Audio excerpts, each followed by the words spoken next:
Hello, in this video I will show you how to use Google Assistant on lock screen. So you have to start with opening your Google application and now click on your profile picture and then click on Settings. Now click on Google Assistant and scroll down and now click on Hey Google and Voice Match, and you have to click here to enable Hey Google option.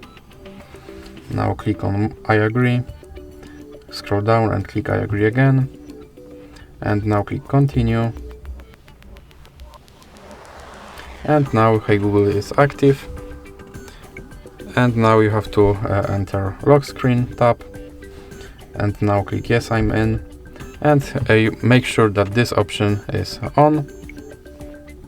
And now we can try this out if it works. So let me just log my phone. And hey Google, what's the weather tomorrow? And as you can see, Google Assistant now works on lock screen on my phone. So that's it for this video. If you like it, please remember to leave like and subscribe.